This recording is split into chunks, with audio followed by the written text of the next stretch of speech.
আসসালামু আলাইকুম রহমতুল্লাহ। আলহামদুলিল্লাহ, আপনারা দেখাই আর এমসি কলেজের ঐতিহ্যবাহী মুরারিচাঁদ কলেজের হোস্টেল।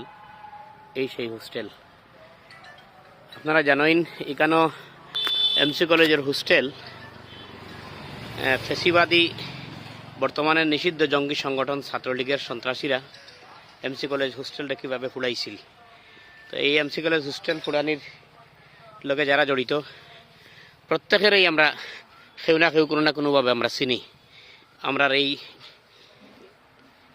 এই সিলেটেরও এরা প্রত্যেকের আইনরা এটা আনাউক এবং ঐতিহ্যবাহী এই বিদ্যাপীঠ এমসি কলেজ বিশ্ববিদ্যালয় হোস্টেলটা জ্বালানির মতো এই তির্যতাপূর্ণ আচরণের এমন কঠিন বিচারক যাতে আর কেউ এই ধরনের শিক্ষা প্রতিষ্ঠানটা লইয়া আর চিনিমিনি খেলতে না পারে কোনো সময়।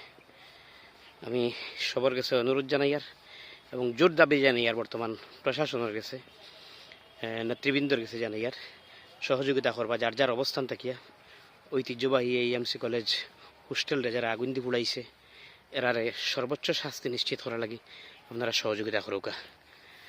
যার বাড়ি যেখানে আছে আমরা অনেকেরই চিনি, অনেকের ভিডিও ফুটেজ অনেকের ছবি আমার কাছে আছে, আপনারা সহযোগিতা করবা ইনশাআল্লাহ। সব ভালো থাকুকা। আসসালামু আলাইকুম রহমতুল্লাহ বারাকাতু। এটা হইল কি কলেজ মানে হোস্টেলের মসজিদ। আমরা আইসি ওখানে সালাত আদায় করা লাগে, সালাতুল জোহর। সব ভালো থাকুকা। আসসালামু আলাইকুম রহমতুল্লাহ।